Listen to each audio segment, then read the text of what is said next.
to discuss this more is business and markets analyst and Newsmax contributor Seth Denson. Seth, thank you so much for joining us. Good morning. Now, Spotify has released a statement following their backlash where they have decided to put content advisory on anything that talks about COVID-19 as well as a link to sources with reliable information. Now, Seth, do you think that this is a fair compromise at all? Sure. I mean, I think this is ridiculous. We're getting so worked up over things. I think Joe Rogan even said it in a video yesterday, which I thought was really good. That, listen, half the stuff we said was fact is now false, and half the stuff that was false is now fact when it comes to COVID-19 in general. So listen, Spotify is trying to do whatever it can to try to tread water here. Their stock has been in a downward spiral since Q2 of 2021. So certainly they don't want to have to lose anything. But when it comes to, getting everybody compromised, it's what is it the Rolling Stones say? I can't get no satisfaction. Ain't nobody going to be happy about any of this. Absolutely. And for the likes of those like Neil Young, Joni Mitchell, and the others who have now removed their content or boycotted, will they all be satisfied, or is it cancel Joe Rogan or nothing? No, nobody's satisfied. That's the thing. We do not live in a world where anybody can be satisfied anymore. And that's a sad state of where things are and how kind of fever pitch things get. If Neil Young would have come out and said this, and by the way, I love Neil Young, rocking in a free world, yes. Darn you, Spotify, for making me choose between him and Joe Rogan. But nonetheless, listen, if Joe Rogan had said, hey, you know what, I'll take these episodes down, or Spotify had said, hey, we're going to walk away from this, I'm sure that there would have been still upset because, again, we live in a culture now where nobody can ever be satisfied. We just got to move on to the next thing that gets us all worked up.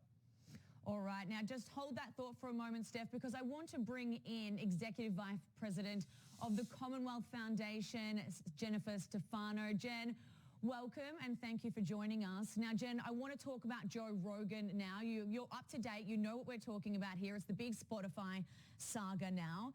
Now, Joe Rogan actually posted his own response last night to the controversies. Before I get your input, let's take a listen to what he had to say. I do not know if they're right. I don't know because I'm not a doctor. I'm not a scientist. I'm just a person who sits down and talks to people and has conversations with them. Do I get things wrong? Absolutely, I get things wrong, but I try to correct them. Whenever I get something wrong, I try to correct it because I'm interested in telling the truth.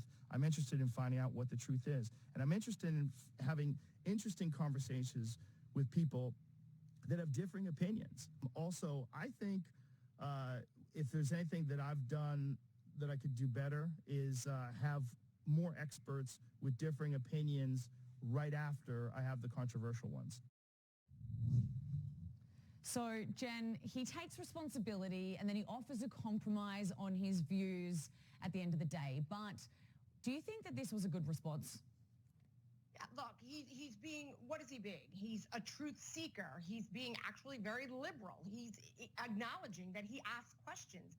He feels that it's his job to bring knowledge to the forefront and that individuals can discern. This whole thing just reeks, not Rogan, but of these, aged hippies that finally found a way to be relevant after 40 years. It smacks of woke performative activism and just pretension galore. I mean, it smells worse than a 1969 van at Woodstock. The whole thing is obscene. And the problem is that the Spotify CEO, Joe Rogan, everybody is feeding the crocodile, hoping he eats you last. Well, here's the problem.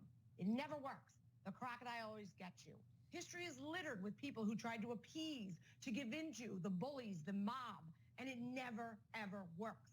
Somebody has to take a stand. Unfortunately, Joe Rogan is too reasonable in his quest for truth and truth seeking for today's day and age. And Jen, the Joe Rogan Experience is the most popular podcast on Spotify. So from a business standpoint, why would they even want to get rid of him? Oh, because they have to feel they bend a knee to the woke crowd. I mean, there's just this endless concern that it's going to make stocks take a dive. And I think investors and activist board members, many of whom actually buy into the woke principle, push that. But also, I think there are investors that find the whole thing ridiculous and unreasonable, but are afraid of losing money. And that's where this becomes really dangerous, is that the more you give in to the beast gets fed. If I always said, what's the way to handle a bully? Bully back.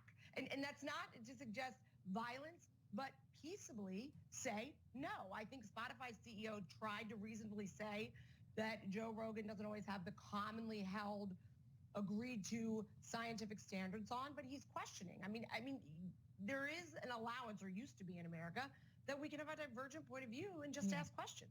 And Seth, just very quickly, Spotify reportedly lost $2 billion in market value after Neil Young's removal. Should investors be worried about this? Investors should have been worried about Spotify long before this little thing. Their stock is down over 50 or nearly 50% over the last year. It's been in a downward spiral, and that's when the rest of the market was up. So Spotify needs to get more users. They need to figure out how to use it. They're trying to double down into the podcast market. That's why they didn't want to get rid of Joe Rogan. They're trying to be the biggest podcast leader.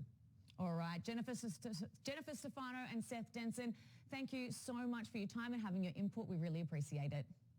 Thanks so much.